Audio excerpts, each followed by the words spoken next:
Welcome to the Ekiti Decide studios on TVC, where we've been bringing you updates with development from Ekiti State on their gubernatorial election taking place today.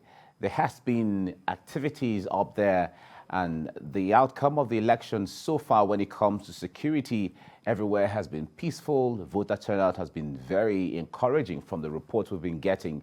Our reporters are all over the place bringing us up to speed with developments there. My name is Mike Okwoche, and I have with me in the studio to join us make sense of some of the developments from Ekiti State. I have Dr. Deji Ekundayo, who has been with us all the while. Nice to have you join us still. Yes. Thanks for remaining with us. And joining us on the panel is Olagoke Eesuola. Did I get the name correctly? Eesuola. Eesuola. You know, I like the Yoruba, you know, he waves like the waters. It's fine. Olagoke Eesuola, thank you so much for coming. Thank you. Really.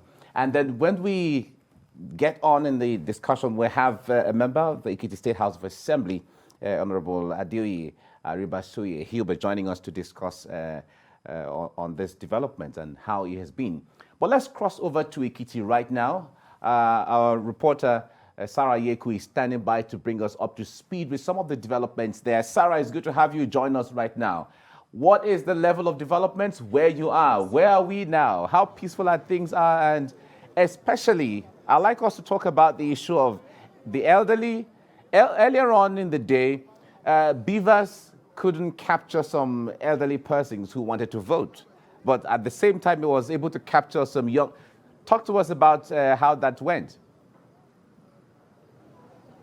Okay, so before I get to talk about the elderly and how INEC was able to capture or cater to the elderly, pregnant women and persons living with disability, today has been very interesting. You know, from the start of today, we thought it was going to rain. There were light showers, but then it became sunny. We even thought that the rain was going to, of course, disrupt the electoral process, but it didn't. People still came out en masse, the old, the young. They came out to vote for their preferred candidates. And so right now, from where I observed, which is in Ekiti, in that local government, that's Irepodu and Ifelodun local government, there were considerations given to the elderly, persons living with disability, and pregnant women. And so you had separate lines for others, and then you had separate line for the elderly, and then for one pregnant woman that I saw at the polling units. Of course, the excitement they had, the numbers that we saw at the campaign rallies, of course, could justify the numbers that were seen today on election day. And so for persons living with disability, let me run through some numbers that some electoral observers have thrown up, you know, saying that the Braille ballot guides were observed in 61% of the polling units in Ekiti State. And then there were PWD posters in about 66%, you know, of the polling units across the state. That's across the 16 local government areas of the state. And then all the statistics, you know, shows that PWD voter information and statistics was seen in 76% of the polling units. And then unfortunately, the polling units were not set up, you know, in a location that allows voters, you know, to mark their ballots in secret in 8% of the polling units, which is what you will see. Now, this is a typical polling unit that we've seen.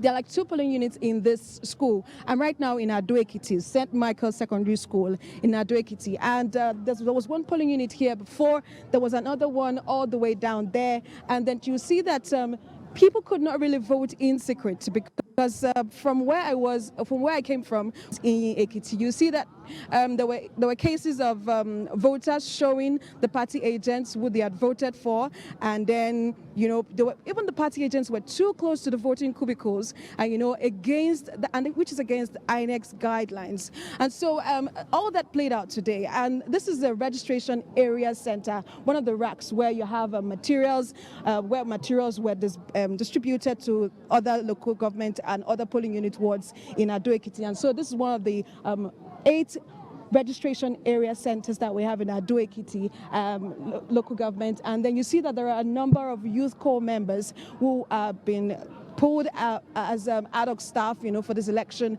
They're here, of course, to return the non-sensitive and sensitive materials that they've used for this election. And of course, from here, some of the materials, especially the collation, the result sheet, will be taken to INEC headquarters, which is a few meters from here. And so that's what you're seeing right now. For the people that you are seeing here, Mike, there are people that are, of course, waiting for information about, from other polling units about which political party is winning or is leading in this election. And so you see them bring out papers, computing, writing out the numbers from the polling units. We saw some persons cry from this polling unit, Mike. They were crying because their preferred candidates, of course, didn't lead in this particular polling unit. So those are the things that have played out this moment. But of course, the weather is nice now, nicer than it was. It was so hot in the afternoon, but we thank God that nature is being kind to us and is giving us a somewhat nice weather, of course, to see how we'll usher in the next governor of Ekiti State. All right, it's quite interesting. The point there is we're happy that people are really passionate about their voting. Let them vote and let the vote count, and people are really aware. In fact, from analyses and what we got from people who have been following developments in Ekiti, the Ekiti voter, an average Ekiti voter is highly enlightened. They know what they want. Really interesting. But I'd like you to talk to us about the issue of sign language instructors for the deaf. Did you see from where you monitored, anywhere you were, did you see sign language instructors for those who are deaf regarding people with disabilities? In the polling units I, monitored, I didn't see any sign language. As a matter of fact, the INEC ad hoc staff tried, of course, communicating with elderly, especially in the local parlance, that's in the language, in Yoruba language. They tried communicating with the electorate, so that they can understand how they should vote, the right way to vote. But as to sign languages, the number is just a little over 50%. It's about 60%, 66% thereabout. That's for the posters for persons with disability, the posters that you see that could help them vote right in the various polling units across the state. But for some of the polling units that I visited, there were no sign languages. There were no posters, of course, to direct persons with disability as to what to do, where to go. And of course, that played out. Of course, electoral observers are saying that INEC might have to do more to cater to this special category, persons, that's the elderly, pregnant women, and then persons with disability. So those are some of the things INEC, of course, will be taking into Osun State governorship election when the time comes. So you see that activities are going on here. This is, like I said, this is one of the registration area centers in Ado-Ekiti, and activities are still going on here while we're still awaiting any news from INEC state headquarters where the collation of results will be done, and then when the eventual winner of this governorship election, which is epic, it's very historic, Mike, because this is the first time INEC will be using this system of BVAS. Now, we'll be using the system of government, this electoral system, to elect a governor. And so it's historic for them. It's a litmus test for them as they go into the Osun State governorship election, and then as they go into the 2023 presidential election hereafter. All right, Sarah Eku, all roads lead to INEC Result Collation Center now, and of course we'll be waiting to see or to hear what INEC has to say. We have to leave you here now. Thank you very much for, I know you've been up since early in the morning to monitor how things have been, and I know how tired all of you will be, but you know how the job goes. We have to stick on until it is towards the end. Thank you very much for talking to us, Sarah. All right, let me come back to the studio now. We heard our correspondent there talk about how peaceful things went. And if you see the Ekiti election, it seems INEC added a few things to it, especially talking about provision for people with disability, and then, for the elderly and also for pregnant women and all of that, which is, one would say, it's encouraging. But what's your assessment when it comes to the success rate of or perception of this Ekiti election? Let me start with you. Okay, thank Olagoke, you. yeah. Yes. I think it would be hasty to determine the success or otherwise of these new inventions until we have a comprehensive just like the reporter has just mentioned, she didn't see any of those. But there are places, like I was informed, there was 1 or 2 in Oye, local government. So, but until we have a comprehensive report detailing how these people were, utilized properly at the end of the day, I know that normally an average Yoruba person will give way to another person. Okay. So culturally, yes, Yeah, so, but we are in an evolving society where this doesn't happen all the time. So, but with these new inventions by this, until we have a comprehensive report at the end of this election, because we have independent observers, we have those of INEC, and then so we can now come and say, oh, this actually worked. The beavers had issues, but with time, we'll continue to have progress report on some of these things. So for now, it will be a bit hasty to say whether it has worked effectively or if it has failed. All right, Dr. Ekundayo, from your assessment of this election, juxtaposing them against a previous election, how would you rate it? In an election, there are 3 levels. Pre-election, intra-election, you can even call it the proper voting process. Then, after voting, as we are now, this minute, we have covered 66% of the process. Of the process. All right. We've had pre-election, because events that would determine or mar an election, some will happen pre-election. 1, there may be no supply of materials in the first place.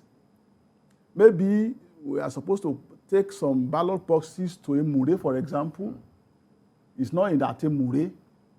Maybe you should be doing accreditation by 8:30. By 12, for example, the givers and all of the equipment to be used are not even there. Then definitely there will be problem. That's the late arrival of yes, materials. all the late arrival materials or non-arrival or diversion. Anywhere it can come in different ways. Diversion, you may diverse. It may not even go there. It may be tailored for a particular purpose and for a particular result. That's the events that will happen before election. Now, factors that will also determine success or otherwise during election. Performance of the Vivas machine, are the personnel there? The security agents, are they working well? Are they folding their hands when people are carrying ballot boxes and stuffing the ballot boxes? Vote buying, those are things that will happen when the election is going on. Well, to the large extent, I think we have finished the process now. At this moment now, there's no voting again. So 66.6%, we are done.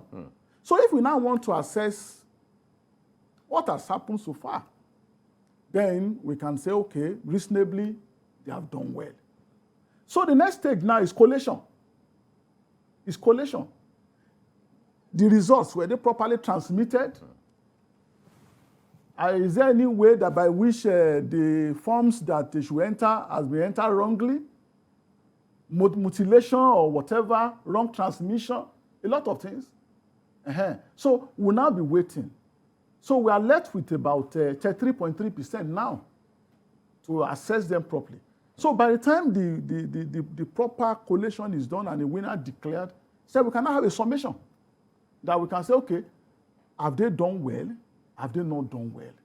Because we'll now look at it, local government, assisted local governments, for example, 177 wards, I think 2,445 polling units. So we will now look at it on the whole.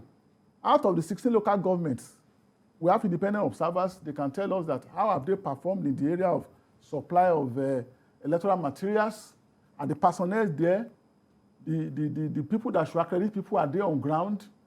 How about the conduct of the security agents? Are they colluding with a particular political party? Are they also assisting in carrying the boxes? So these are the things that we are going to really assess. But reasonably, I think there has been a commendable. Okay. So far, so the way you put it, about 63 points, 66.3%. All right. Anyway, one would say in exam that is a good mark. We are done. But you've not gotten excellent yet. Yes, but it's so far. So far, we have covered that now. Okay. So we are left with 33.3%. Amazing. For us to now know, at the end of it, we are now going to collate. Based on events pre-election, 33.3%, how are we going to score them? Intra-election or during election proper, what is the score? The collation, is it credible? Are there situations whereby somebody is quoting figure and you now find out that the figure you are quoting as the total is now more than the accredited, all those things. Those are the factors that we begin to observe from this point until when the final declaration is made. Okay, we'll wait to see what the remaining percentage is going to be, the way you have classified it, and let's see how it goes. We have our reporter, Ayo Ajegbe, joining us now to bring us up to speed with development. Ayo, it's good to have you join me right now. Can you confirm particularly where you are and how the process has gone so far? All right, thank you very much. I covered the Ekiti West, Ekiti Southwest, some parts of Repodu in Felodun, and some parts of Ado Ekiti. My discovery so far is that the process was seamless. And of course, you know, the voting materials came in early in so many parts, though there were challenges with the beavers, just as it was in so many polling units. But what I discovered is that majority of those who came out to vote today in those axes were the elderly ones. It's brought a curiosity on my part that it seems the young ones seems to talk so much on social media. And I experienced some young people at a polling unit in Olagoke, Ekiti. They told me specifically they were there. They didn't come there to vote. They didn't have PVC. They just came in there. Young people, they just came to see what was happening, catching fun. About 6 or 7 girls. And I was asking them, what are you doing here? They said they just wanted to see what's going on. You could see they were well beyond 18 years and they were students. They're just not concerned about what's happening.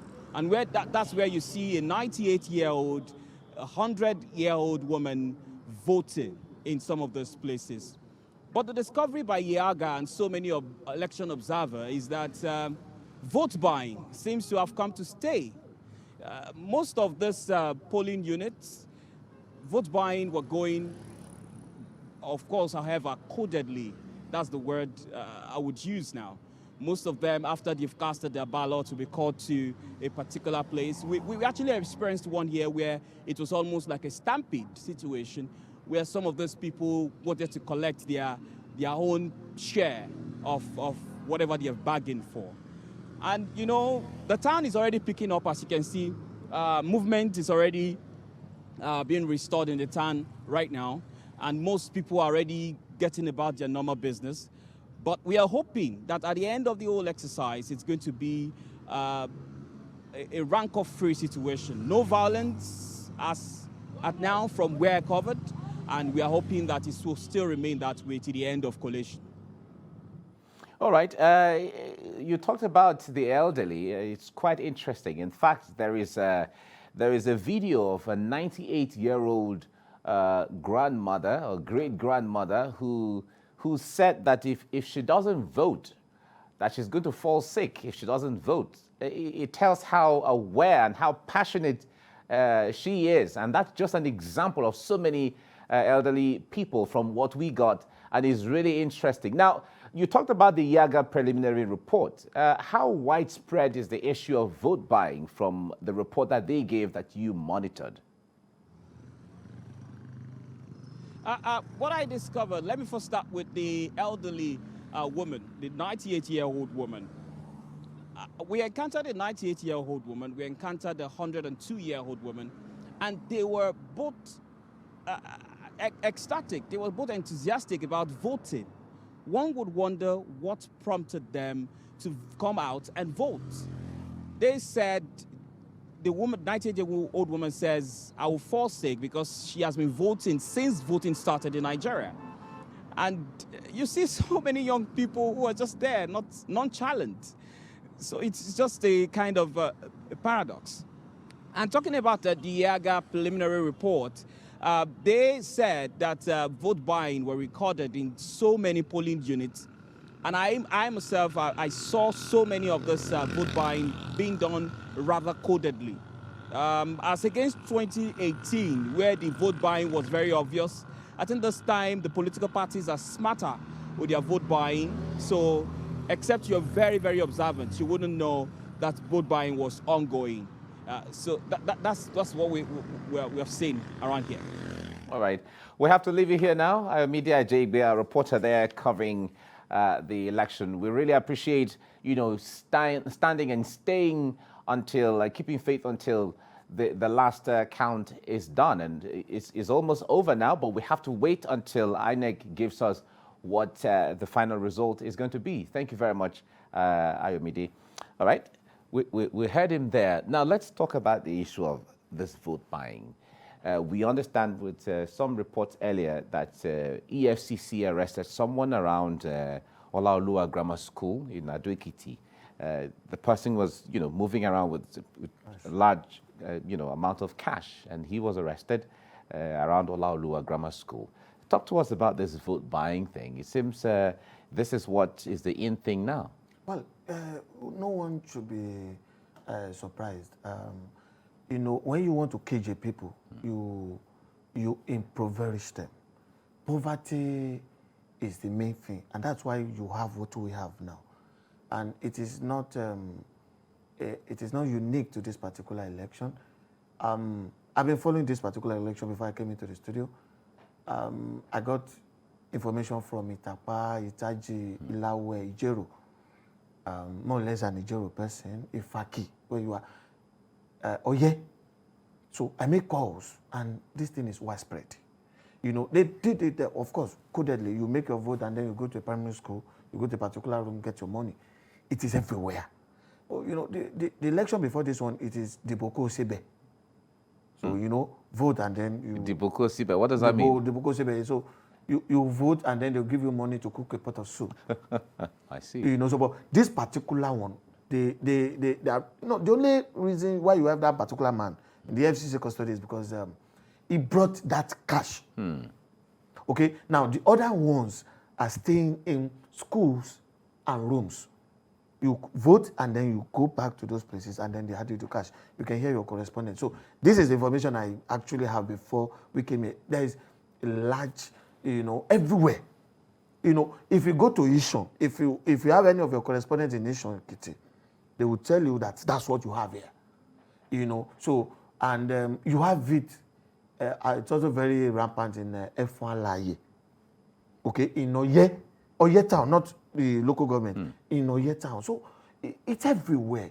People, some people have taken this election as just the only way they could get something from this government. They waited, the 2-3 previous governments, they have not gotten what they wanted. So, but it's not clear if it is the government that is giving out the money. No, that's what I'm saying. I said, we've had PDP, APC governments in Ekiti State. So it is not just one government. Okay? So Segun Oni has been a governor in Ekiti State under PDP. Fayose under PDP. Adebayo has been under AD, what you now call APC. This man, so it's not, I'm not talking about just one party. So this particular election is actually about 3 different governments, 3 or about 4 governors. It's about Governor Segun Oni, it's about Adebayo and this coalition and Fayose. So, but the money, it's everywhere. The poverty level has increased in the last few years. So it is not unusual. Okay. We have joining us now a member of the Ekiti State House of Assembly on Zoom, Honorable Adeoye Aribasoye. It's nice to have you join me now, Honorable. I wonder, let me ask you first, what's your assessment of the voting process all has been so far from what you monitored? Well, thank you very much. I must say that today's election is one of the most free, fair election I've ever witnessed. At least I remember that I started participating in election as an adult in 1993. Well, maybe we'll compare this to what happened in 1993, where people in my area, because I can only speak within the confines of my knowledge in my area, and that is Ikole, particularly in Ikole Constituency 2, and most especially in Ward 8, Odoayedo Ekiti. The number of people that came out, because people came out in large numbers, both elderly and the youth, unlike the report I had in Ekiti West now, in my unit and in my ward, you see a lot of youth. Of course, some of them even travel from different locations to Ayedo Ekiti in order to vote for the candidate of their choice. And the election was devoid of any acrimony that it used to be, any crisis. There was no any record of fight anywhere, particularly in my ward and the other contiguous ward. I have Ward 9 very close to me. I have Ward 10 also close to me. And I also have the report from other wards across Ikole. And in Ikole local government, election was so peaceful and the turnout was also impressive. All right. Now, let me ask you this. I wonder if you, from the information you gathered and where you monitored, there is a great concern around the issue of vote buying. I wonder what you saw, what you heard, and what you assessed or monitored. Well, like I said, I only speak within the confines of my knowledge and what I see. I voted in Unit 003, and after voting, I have to go back to my place because I have to abide by the Electoral Act. And I know nobody induced me, neither did I induce anyone. So I can't speak on whether there is a vote buying, but to the best of my knowledge, there was nothing like vote buying as far as I'm concerned. All right. We'll come to you shortly, Dr. Ekundayo. The issue of vote buying, it's a great thing of concern now. Some people have said that that's the new way of rigging elections now, because we've come to a certain level of maturity where it's no longer fashionable to begin to stuff ballot boxes on a day like this or snatch ballot, because you know that if you snatch ballot box, it's almost invalid. The whole of that is invalid. So those things are no longer fashionable. But the way to do it now is before the vote process, you begin to see people from behind the scenes and all of that. How great of a concern is this, though? Well, I don't see much of serious concern in it, because if you look at all the instruments of rigging, vote buying is the weakest. Is the weakest. Because you that wants to surrender your sovereignty, you have the power to say you are not selling, for example. You have the power to say you are not selling. You see, it's so weak because you even have the power to even collect money and still not sell. So you are the custodian of the sovereignty, you have some powers. It's the weakest. We've seen situations where people give delegates or voters money, and he was shocked when he saw the result. Some went to them and started begging that, please, can I have some back from what I've given to you? Some out of conscience returned some money. Some said, I'm not giving you. We saw it recently in different places. There was a case of a senator who promised to send some people to a pilgrimage because they returned money, that they are men of integrity. Some will collect and still do what they have to do. We've seen situations where you give money to people and the person will score 0. So what I'm saying is that there are so many instruments of rigging. But vote buying is the weakest, because the people have the power to say no, and they have the power to frustrate the process. Because if you are putting money on something and you are failing, Because if people decide, for example, and say, okay, we are going this direction, if you like, bring money. For example, when you maybe there is a tussle in the ownership and you say you want to bribe kingmakers, for example, they can collect your money. They are under no obligation to vote for you. If you are contesting an election and you collect money, there's no obligation. It's not cast in gold in iron that, okay, I must vote for you. But if, as an individual, your own values and virtues, and you think, okay, it doesn't really matter to me, let me just throw it away, it's okay. But before now, we have been advocating, we have been preaching it to the people, that you cannot just submit your power, because you are the custodian of the power. So because by the time you collectively put somebody in office, it's a collective decision. And if you now know, and that is why it's good to educate our people to know who they are. I cited an example, a provision of the Constitution the other time before, just some time ago. Section 14, subsection 2. It says, sovereignty belongs to the people, from whom the government derives its powers and authority. Meaning that... Okay. Sorry, let me just put you on hold a little. We're going to talk about this a little bit. This is one of the contestants at the election, Kemi, and she is one of the youngest of all the contestants, and she's female, so it makes it really interesting. As a candidate of one of the political parties. She was born in 1982. It tells that she's in her 40 years. early 40s. 40, exactly. 40 years, and this is quite interesting. Now, a lot of people have been talking about youth involvement or participation in the voting process. Now, before I come to Olagoke, let me go to Adeoye so I can let him, Honorable Aribasoye, so I can let him go shortly. Now, Honorable, let's talk about the issue of involvement of youth in the process generally. We recall that, in fact, there was a discussion in the studio earlier.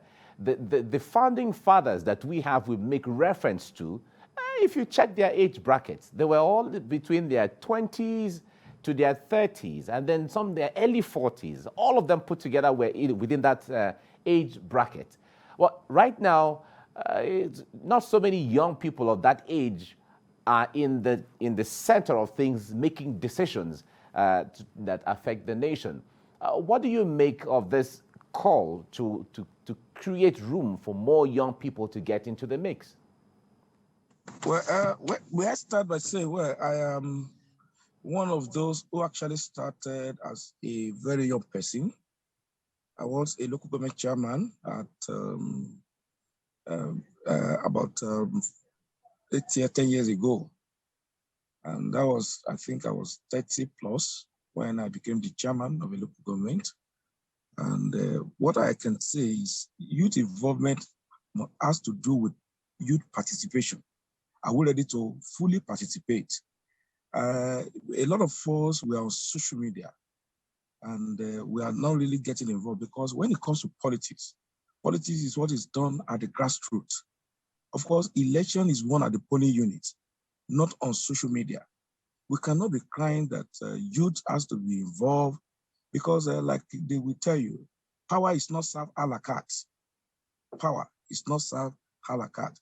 It's what you have to fight for.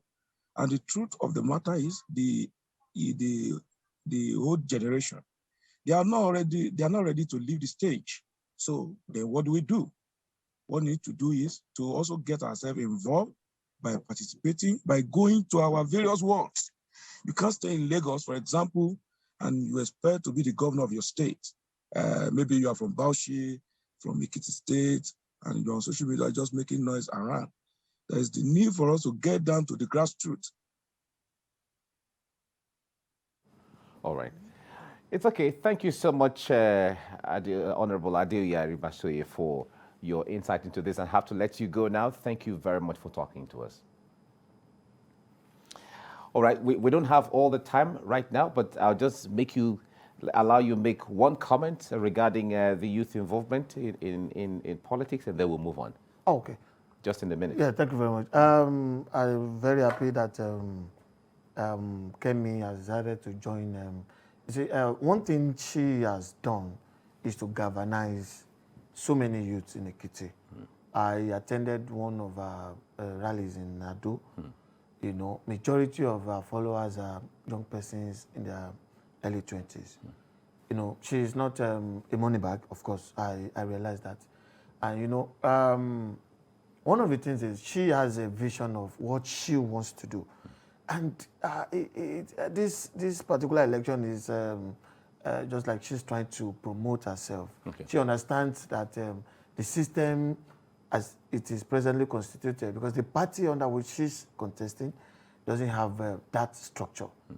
But then the young persons, with the exception of few local governments, I know that from the report I have, in Idosi, in Nigeria, the youth actually came out to vote. All right, we have to leave you here now because of time. Thank you so much, Olagoke Eesuola. Thank you so much for coming on the program. And Dr. Deji Ekundayo, thank you very much for coming as well. Thank you. And we also thank Honorable Adeoye Aribasoye for joining us earlier on, member of Ekiti State House of Assembly, who joined us on Zoom from Ekiti. Thank you very much. Now, this is where we end the Ekiti Decide studio analysis. We'll certainly bring you the news update at top of the hour, and we'll keep bringing you up to speed with developments and information from Ekiti State as we wait for INEC to do the needful, and everyone is waiting to hear the outcome of things. Stay with us on TVC.